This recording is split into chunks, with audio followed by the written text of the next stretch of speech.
Hello. Well, now, I'm so happy here this week. I'm really excited about what we're going to do today together.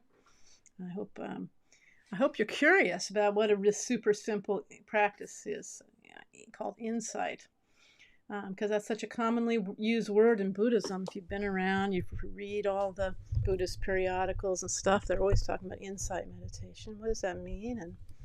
And how does it tie into the story we've been telling about Dudjom Rinpoche, Jigdro Yeshe Dorje, who is one of the great teachers of my particular Buddhist lineage from Tibet. So let's get started. Hey there, Lori. Nice to see you.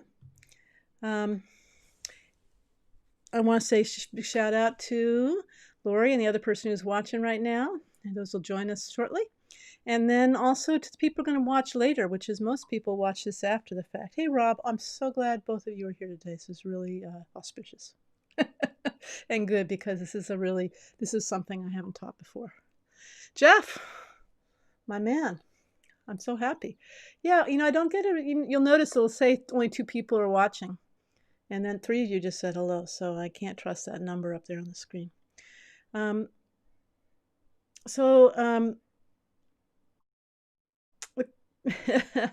question of the day today is, how would you like it? This may already be true to you, but would you be comfortable? I'll just be honest with yourself. If you were to become a totally chill person, I mean, really relaxed, and who didn't, almost everything life throws at you, apart from, severe trauma, really didn't flap you, that you were really kind of feeling, if not happy, then content, under whatever circumstances. Would you be comfortable with that, or would you feel there's something missing by not getting bent out of shape about stuff, or really super, super elated about stuff? Because this is really where people end up when they're like Dudjom Rinpoche or some very holy person, is that their wild emotions are really tamed. But we have to ask ourselves, are we attached to our wild emotions? That's what the question I was thinking of this week. So feel free to think about it and throw your answer in the box, and we'll get back to it later. I think I have my actual comment box covered up right now, but it'll pop up. Jeff says, is already jumping in. Jeff, well, I'm going to drag your thing up here. It's a work in project thanks to my guru. Well, yeah. You made progress. That's great. I've made progress too. I'm so happy for both of us. Still attached to wild emotions, yeah. Well, you're a man who's honest with himself. So I think it's good to bring those things to the fore. I'm one of those people who thinks it's better to really be aware of what we're feeling. There's kind of 2 schools of thought among Buddhists, One is like, oh, it'll all be taken care of by practice. But I find that if I'm not dwelling on my faults or whatever, or the work that needs to be done, but just, touching on it and saying honestly, I still have attachment to some things, or aversion to some things. And what's the thing that really gets me going? Boy. But the cool thing about Vajrayana practice, since you're all Vajrayana practitioners here to one degree or another, and Lori's saying, yes, she'd be cool. She'd be very comfortable with that if she became a super chill person about everything. Where was I going with that? Vajrayana practice, it's said that the more wild emotions you have, the more there's that indefinable word, Rigpa. Everybody wants to define more differently. Knowledge is knowledge, knowingness, seeing with the more insight, again, into the non-dual nature of reality, the more awareness, pure awareness, this kind of feeling. So the better it is for your awakening. In other words, more breakthroughs happen when you can apply the points of Vajrayana practice to your upheaval. So here, in this case, we're going to work with insight. And, yeah. Well, Jeff, we've had quite a societal upheaval here in the United States, as you know, I'm sure, in the last week. On top of coronavirus, we had a terrible recorded of one of thousands of racist experiences that Black and brown people have in our society. And yet another one was caught on traffic that was just on camera. It was exceedingly cruel. And to our credit, it's just everybody's up in arms about it. And I have found that it was very upsetting to me, and for a while I felt like a gong had been rung on my head, and I couldn't think. I was supposed to lead I'm leading class on rebirth, and it involves some intellectual, technical knowledge of Dharma, which I don't really have in terms of sutra, and I could not I could just sit there like in my own the study group I was facilitating and just go, duh.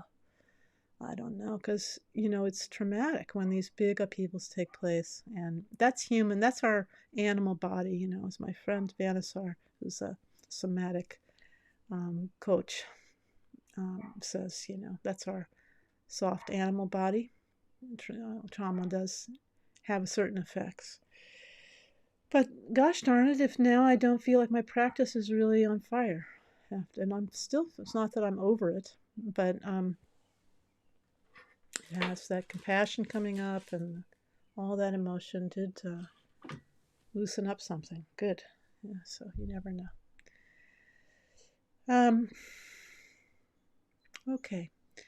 So I don't have a lot of fancy visuals today. We're going to go back over and do some shamatha practice. I think it was worth going through the first part of that slideshow we did last week, just as I did it like that, like a few words at a time of Dudjom Rinpoche's instructions on Shine, or calm, abiding, tranquility, meditation, because I was so stressed out, and I know so many people, other people were, and many still are. It seems like things have settled a little bit, that I don't feel we can take in a lot of fast words, and things have to be super simple. So fortunately, I think it's a good time to introduce the next section of the text that we were working from, which is Dudjom Rinpoche's, going back, we remember Dudjom Rinpoche discovered this amazing revealed text. Where he discovered it?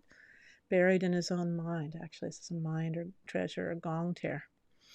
And this is because Trilshik Rinpoche, and he wasn't called Rinpoche, probably called him Lama Trilshik,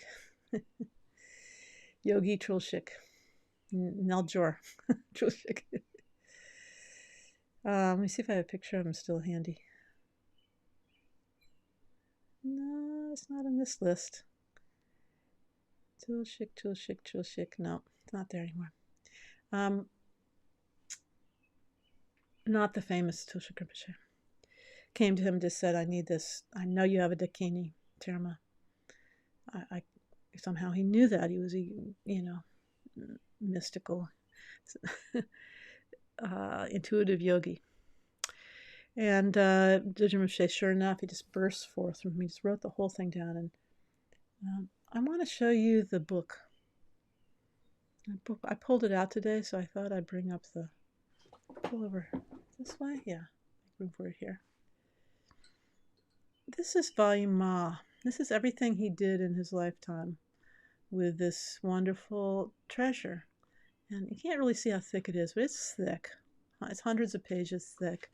And includes what's called a root text, which was what he wrote down that day. And then everything, he filled in all the blanks, and he enlisted support of others, such as Chatro Rinpoche, to write, to fill in the parts that he didn't have time to do. or they would be better at, maybe he thought they would be better at, unbelievably. So right here, today we're working with page 432. There's a few lines in page 433. And I kind of dug in there because this is a very pithy instruction, and I felt like the translation I have wasn't quite, I don't think it was intended to be a final draft. Then I got in there with my pencil, just showing you. I'm not a translator, and I just, probably like you, Jeff, I'm sure you know some Tibetan. When I see something and I'm confused by it, though, and it's only like a sentence or two, I know I can probably handle finding it. And then I want to look up the words in there and see what all the sort of, what is the language here? You see all these words scribbled: invisible, insubstantial, hazy, imprecise. Well, what is he talking about? Grasping to illusion. I just want to show you a little bit of my process today. Because translation is actually a real issue for us with these. It's all well and good with ritual. It's easy to write out instructions and say, first you take this and you put it there, and you put this on the shelf and that on that shelf. That's easy. But when you're talking about subtle states of consciousness and subtle visualizations and so on, the translation is really, really important. And so we have to visit them again, and the translators themselves know that, and they're very uncomfortable sometimes putting things out when they still think it needs more. They go into, sometimes you have to talk to a native language speaker. Ideally in translation science, the translation is done by the target, somebody from the target culture. They're supposed to be the best translators, but they have to go then consult with native speakers. So you'll see some really, academics in particular, in my experience, they will just write whatever the hell they think is grammatically correct and look in the dictionary and pull this stuff out and put out dissertations that are just totally wrong. And you think, oh, they've got a PhD from this paper. Well, that's because nobody talked to a Tibetan Lama during the whole production of the thing. It doesn't happen so much as it used to, but you'll see if you go and look at academia.edu, really wacky stuff from doctoral dissertations. It's really the scholar practitioners who can bring this to life because, for example, may have done 3-year retreat and struggle with that they may be in their 3-year retreat struggling with the practice, and the Lama may be, this is more true in the past than now, but asking them to translate the text simultaneously. And that's actually the perfect time to translate it, because you're really trying to get the juice out of the text, right? I just wanted to share a little bit about that. Because when I went back through and looked, I thought I'd gotten this, received this teaching from Lama Dudjom Rinpoche, who did his 3-year retreat on the Khandro Tuktik under Dudjom Rinpoche, outside of when he was teaching the broader group of our Sangha, Dzogchen. But then I talked to Rinpoche's widow, and because I was wondering where various texts were, translations were, and recordings and so forth. And then I figured out that it was actually in my 3-year retreat, and I didn't even remember that we'd done that section. So where this comes is following Nundro, following deity creation and completion stages, which is a whole another thing, usually done in a 3 to 6 month retreat. Now, creation stage usually done in a 3 to 6 month retreat, and then completion stage might be another 3 to 6 months, just as a very basic level. Then, before Dzogchen proper, he brings in shamatha and then vipassana. And vipassana is this word. And in general Buddhism, these words are well known. They're known in Pali, in the original Buddhist, not quite the original, but an old Buddhist language. And then they're known in the main Indian textual tradition, Sanskrit. And then and there, let me pull up my little cheat sheet because I just did some research on that. Because we hear this word insight meditation, am I right? And which is actually a movement that kind of swept through the world because it was so effective for people. They recently, I mean, so they actually, it's Vipassana is not mentioned a lot in the sutras, strangely enough. Shamatha is mentioned more, but it's mentioned enough, and a lot of people really keyed right into it. That it's really important. It was they actually don't know what the original practice of Vipassana was in sutra, early Buddhist meditation, because it ended in the 10th century.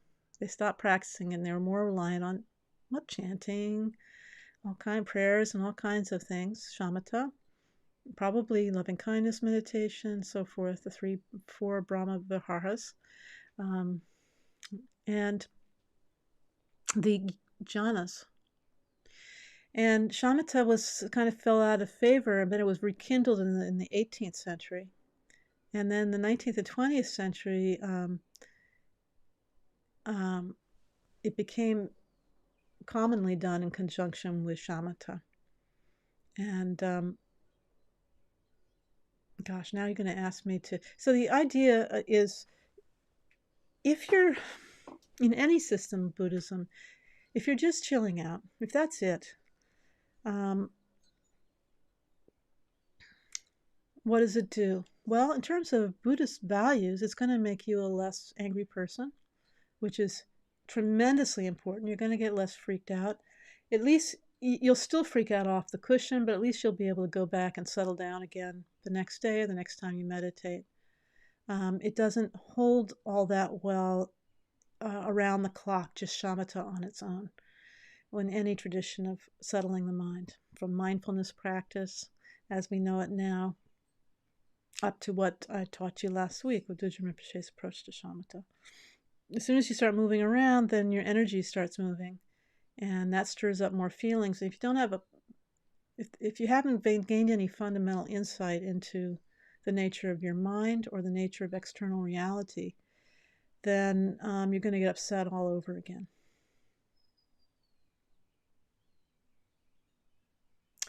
So basically, shamatha for them, Vipassana for them, there's current practice of scanning the interior body and so forth, but it was focused on practices that break down the sense of self, of a personal identity, the ego.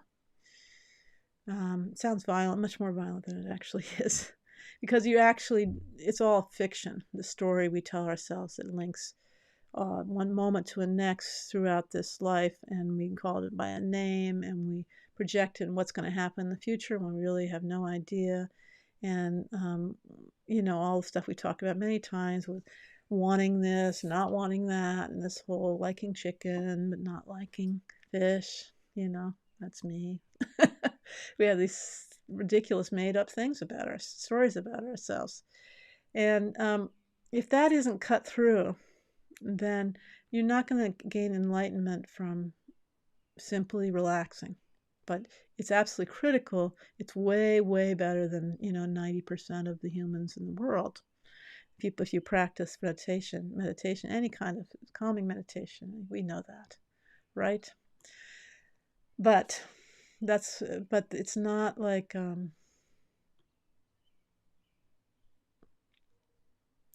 it's not going to really cause you a breakthrough awakening. The goal in the early Buddhism, we're going to call it, Lori, sometimes I've talked about the system of Buddhist practice that went to the southern countries, Sri Lanka, Thailand, Burma, etc. It's aimed towards gaining release from rebirth and gaining nirvana, which is this kind of total release from personal suffering, actually. So eternal peace is the idea.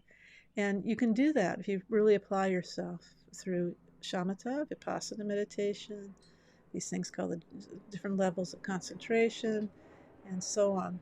And that's what they focus on. And then in a few lifetimes max, you can actually gain nirvana for yourself. That's really amazing. But in our Mahayana traditions, and by henceforth by our Vajrayana tradition, the goal is what? To gain realization for really to really gain a really high state of awakening and never withdraw from rebirth, but be reborn, intentionally be reborn again and again, to do nothing but help, be completely replete with wisdom and compassion. Beautiful. And this kind of Buddhahood, they call it, can take many lifetimes if you're simply practicing, kindness to charity, charitableness, patience, generosity, and meditating a little bit, offerings. You can make millions and millions of offerings to the symbols of enlightenment, of enlightened Buddhas. And these offer over many lifetimes. This will take you to enlightenment, no doubt. Taking the Bodhisattva vow, somewhere in Jigme Lingpa's book, Precious, what's it called? Yunten's The Treasury of Precious Qualities, good qualities, maybe. He said, basically, it's guaranteed. You don't hear that from Tibetans about Mahayana practice very often.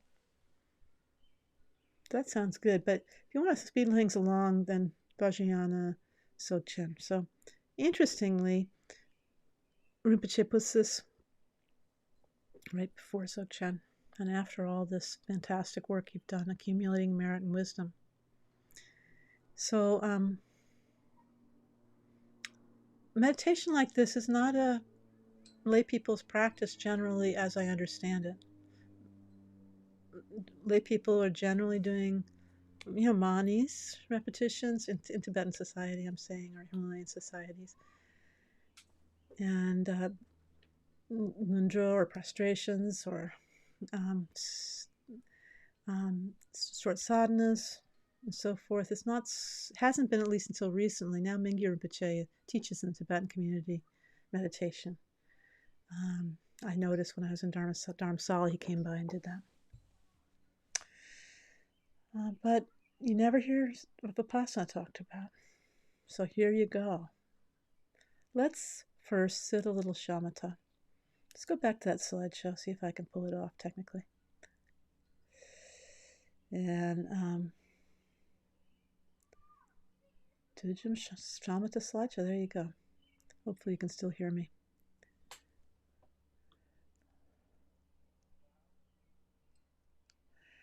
So let's just sit a little shamatha. You know how the Zen people always say, let's go do a sit. We don't really have that expression, but let's do a sit. Okay.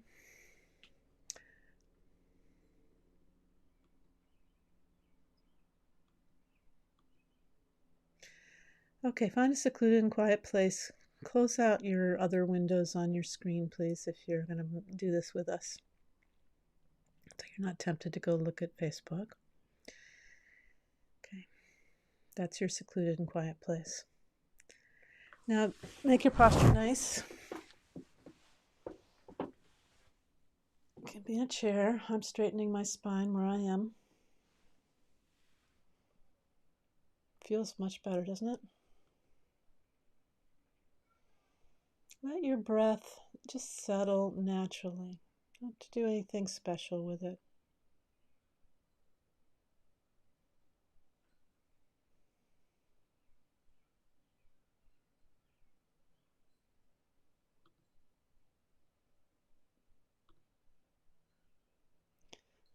Sever all mental fabrications. Don't disturb the mind. Don't make anything with the mind.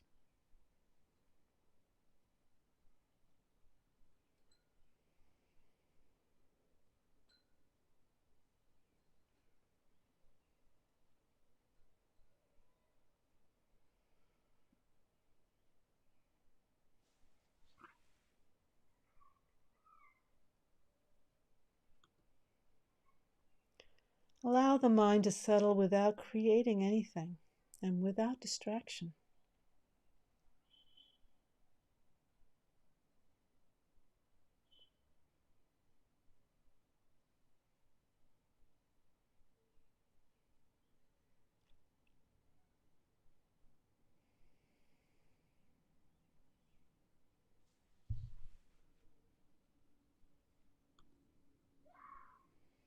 If you can settle like that, it's sufficient.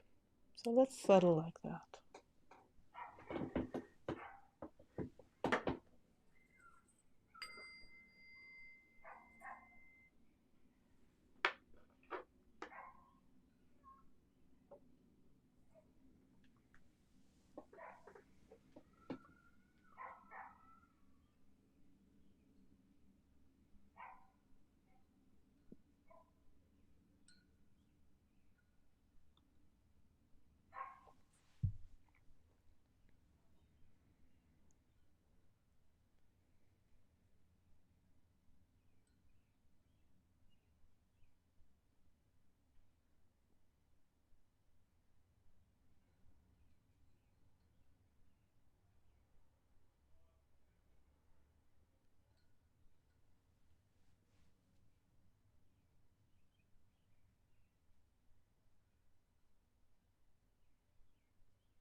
Okay, so today's focus is actually gaining insight into external phenomena, things that you see with your eyes.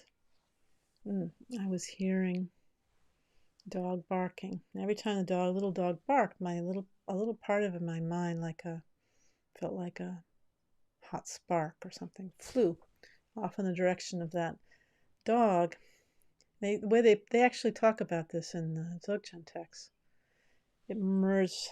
Let's like say your mind merged into the object, and it's really kind of like that, isn't it?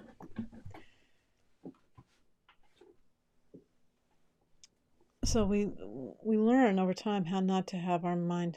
I didn't today, but not to have our mind shoot out in all directions every time the phone rings or somebody walks by, whatever. So sight is the dominant sense, right? So the metaphors we're using relate to sight. Vipassana means clear seeing, and the Tibetan word laktong means special seeing. Tong is seeing.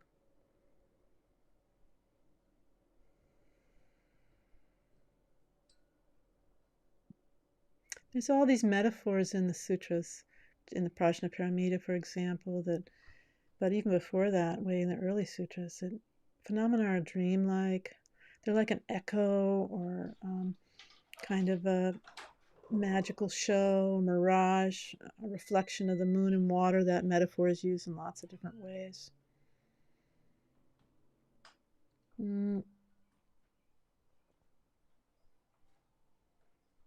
Now, this practice we're going to do, there's lots of very fancy, I won't say lots, but well, there probably are. Probably the scholarly traditions have lots of different forms for undercutting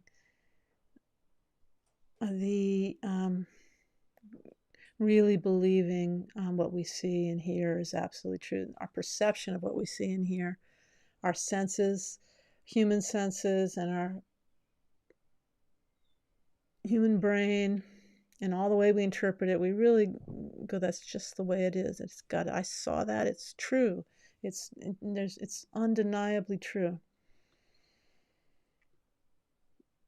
So to soften that, scholars do kind of analytical practices for breaking down their belief in reality. But I'm not a scholar. Rob, you might have some scholar in you, but this Dudjom Rinpoche here in the whole contradictic cycle, maybe it's because now it's dawning on me, maybe Yogi Tulshik was not a scholar. Everything's totally beautiful, accurate, deep, profound, but it's very simple, very short. Whereas, as I said last week, I think, in another big cycle that he created, the Vajrayana cycle, everything's long and complicated and more intellectual. So I looked Trungpa Rinpoche, I found a quote from him, the Kagyu master, who said, in general, there are two kinds of meditation. The meditation of the Pandita, who's a scholar, and the non-analytical meditation or direct meditation of the Kusulu, or the simple yogi. Kusulu means just eats and sleeps and poops. That's what they sometimes say it. That's us. And the analytical meditation of the Pandita occurs when somebody examines and analyzes something thoroughly until a very clear understanding of it is developed.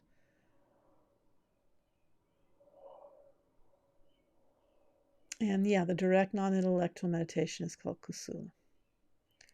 So in Tibetan, he's making the equivalent with the word trome, which means like unelaborate or without complication.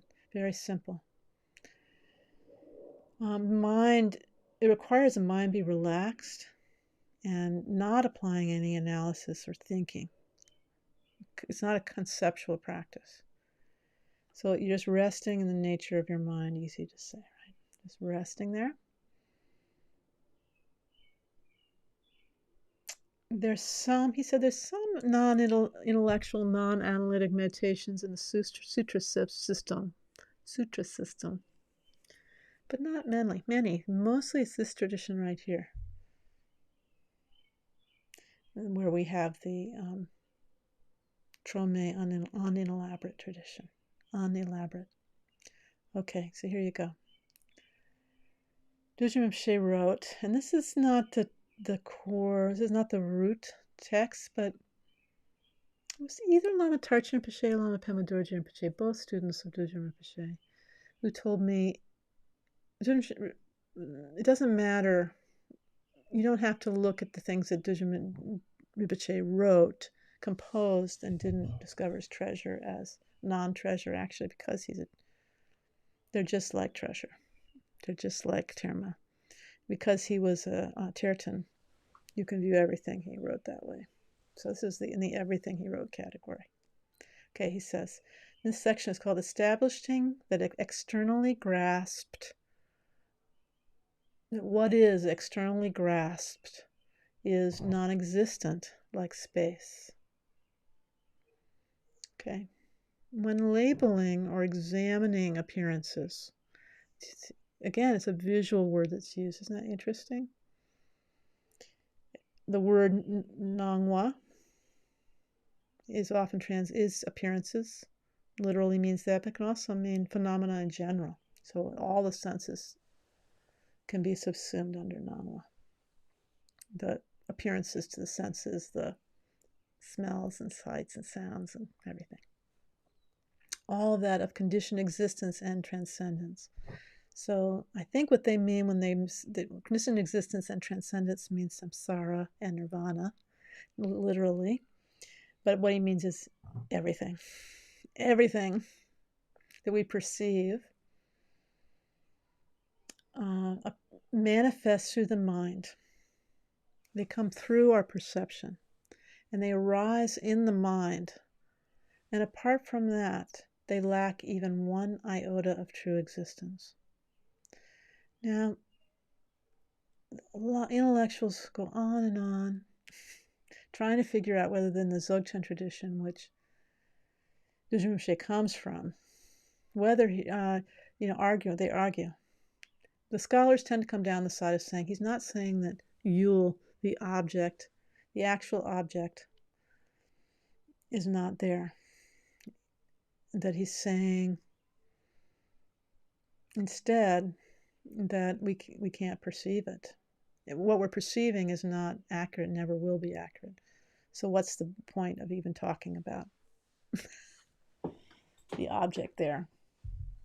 And if you look at physics, the physics of objects, which is, I'd like to do sometime, but I'm not prepared to do right now, as molecules and so forth. Obviously, it's not. We're just seeing blue because the light shines off a certain shape in a certain way. And we have that's just a small example of how our perceptions are completely provisional, kind of dependent on our general phenomena as a human, and then also the kind of human we are, the way our particular karma, we've shaped our consciousness according to past karma. So we have habits.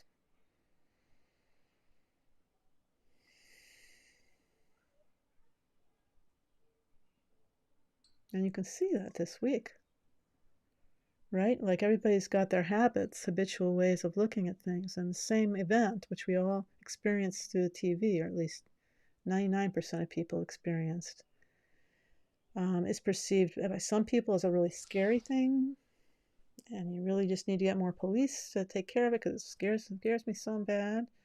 And then to other people, it makes them really enraged. That's more my cup of tea. And what other feelings could you have about it? Fear, anger. Jealousy don't come in so much.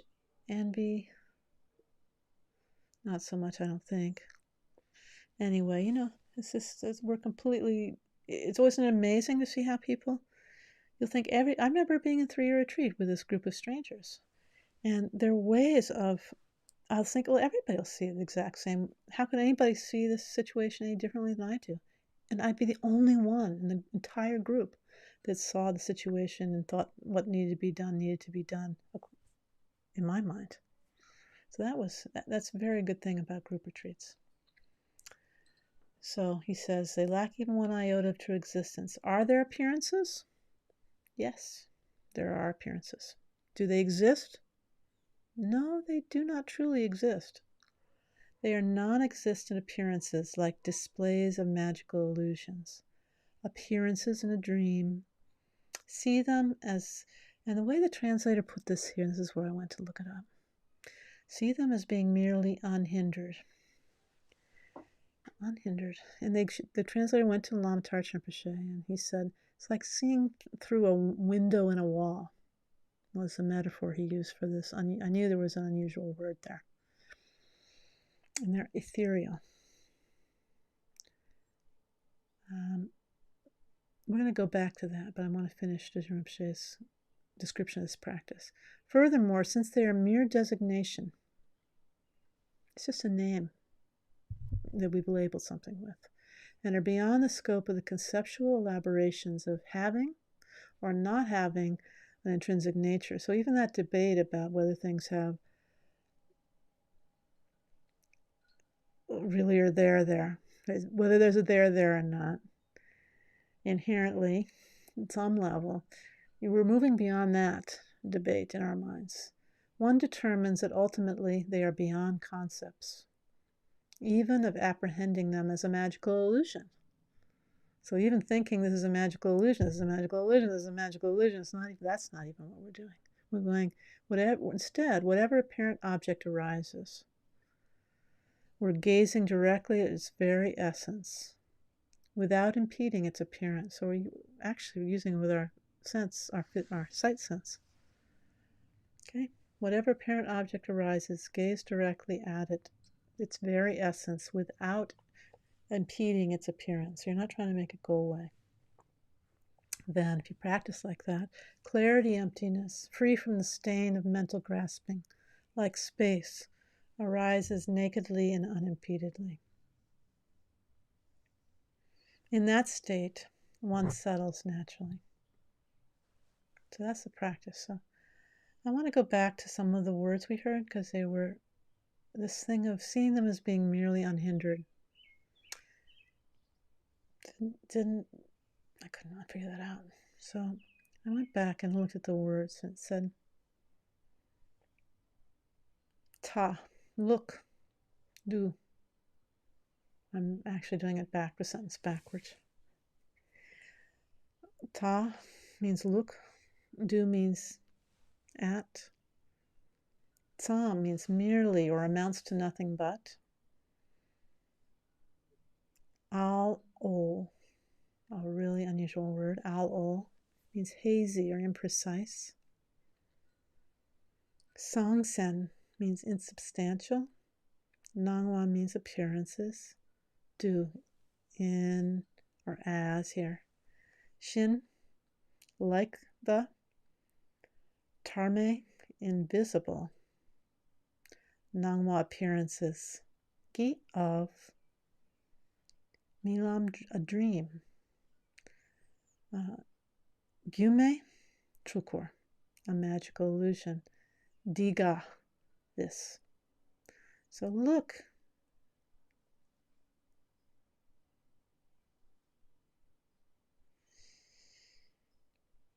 Or this here.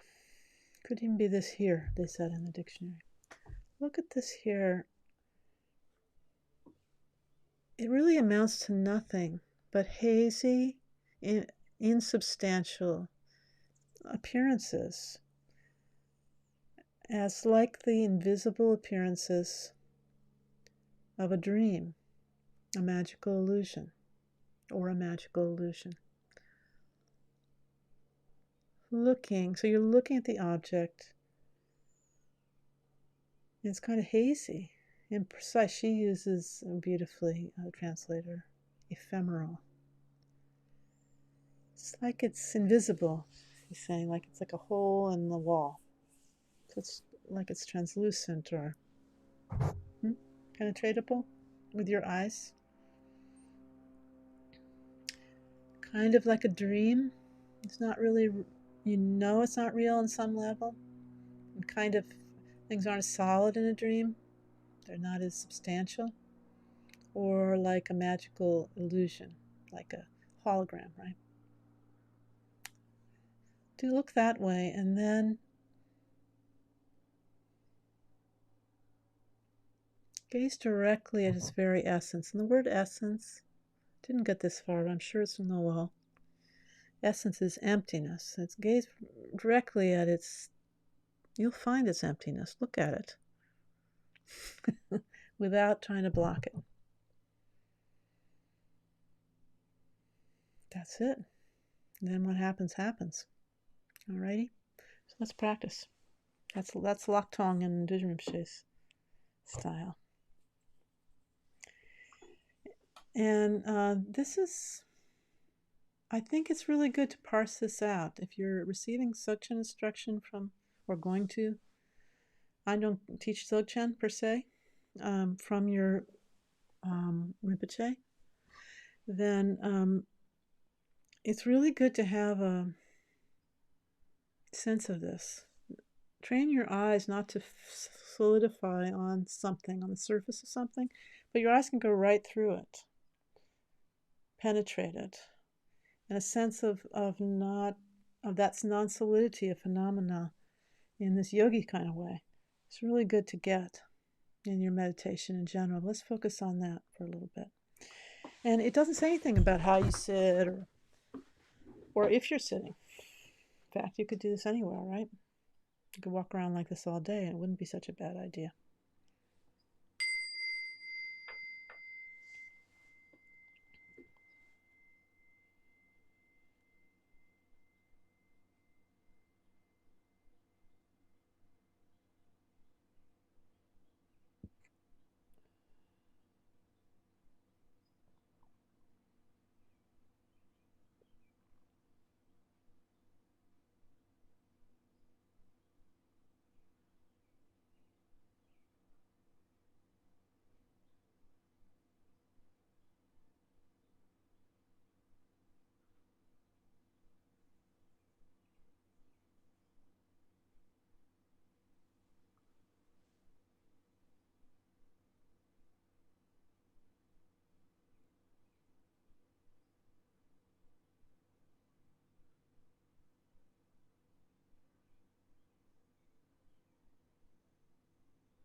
So, did you notice any difference there between the shamatha meditation that you did and the vipassana meditation you did?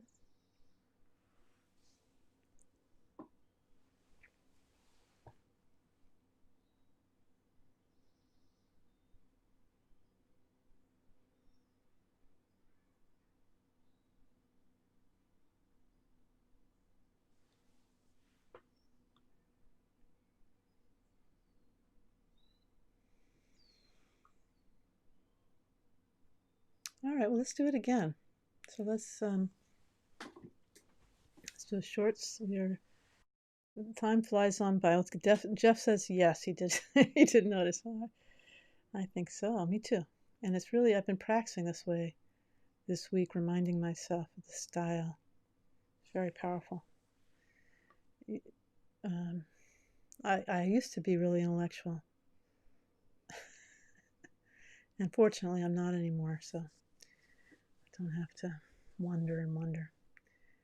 Okay, nice to see there's 6 people here today. Feel free to say hi in the comment box or not, as you so desire. We're going to do another session of shamatha, and then right afterwards we'll do some vipassana in this Dudjom Rinpoche's style. Okay?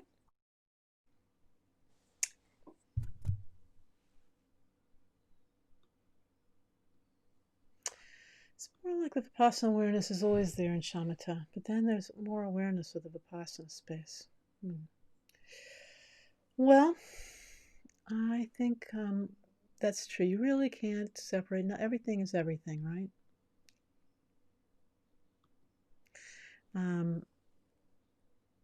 You know, like practicing Nundra, for example, you have to have shamatha there, or it's just going to be a big waste of time. Some concentration at some point, at least for a second. Right? You're bringing your mind back through other means. You know, it's hard to forget you're prostrating, right? That's a good thing. So you get space out while you're prostrating, and then your body makes you aware to bring your attention back. Or you space out when taking refuge, and then suddenly go, oh, I was supposed to be doing a visualization. What am I doing? Where was I in my head? And you bring your mind back. So shamatha is in everything. And now we begin to bring in vipassana to everything. That's my old hat to Jeff, who's a senior practitioner. But for some of us, not so much. Okay, so let's do some shine, shamatha.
So whatever phenomena appearances there are in this practice, you're looking kind of through it. It seems hazy, not as substantial as you thought it was. It's almost like like there's a window going through. It's imprecise, hazy. That's all. That's all. Nothing else. Nothing but that. Just a hazy, kind of ephemeral appearance.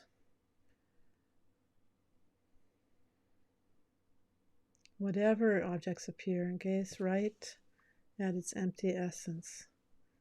Without trying to stop it or make it go away with your mind. Just look. Just lak tong.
Anybody else notice the difference between those two experiences? Shine and lak tong. Mindfulness and insight. I can say something, but I want to wait and see if anybody else has anything to say. But in the meantime, I'll say that we're coming to the end, and next week we're going to do the practice, the Vipassana practice from Dudjom Rinpoche for insight into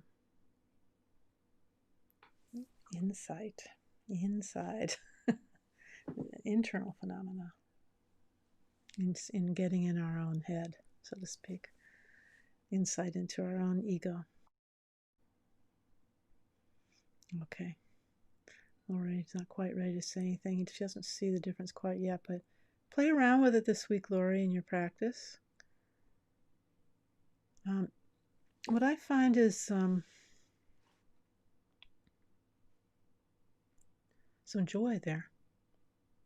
Part of it is naturally when you're pacifying, most of the time you put your gaze down a little bit. You don't have to. If you're trying to tame, actually, you have a little bit of agenda to tame your wild mind, right? And bring your gaze down. That settles things a bit if you're overwrought, which most of us are, right? And naturally, if I'm looking at things, at whatever appears in front of me, my camera, the display here, looking through it and so forth, my gaze raises, and that is It brings a sense of good heart, but also spaciousness. There's not, the world can kind of close in around you when you have a lot of thoughts. And even Shine, which does subdue the thoughts, it creates a sense of openness if you can penetrate with your gaze, whatever happens to be in front of you, and literally see it as unreal, as a practice. Hi, Whitney. Let's see what you have to say. I'll bring you up on the screen so I can read it better. Seems as though the Vipassana, the external soften, was less solid. Well, good move there, Whitney. Fast results there.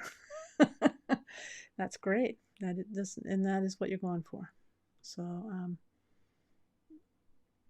practice that way. Definitely, it will help your practice, and I think we may find somebody else. You may or may not tell me next week. Find that it creates a relief kind of feeling. That I don't know. You're not so claustrophobic feeling, or space to move out. Other people may feel that it's too. If you have agoraphobia, it may not be that you like it. So tell me next week, and next week we'll investigate the self, and in the yogi style. It's all right. Thank you all for coming. It's been really great to have you. Thank you for your comments. I love it when you chime in. And I did. I did type up a Bodhicitta verse, and which is now it's a little late for that. But I do have a dedication of merit here.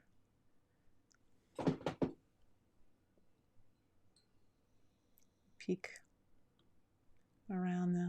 Let me go this way. I think I put this way. Whoop, whoop.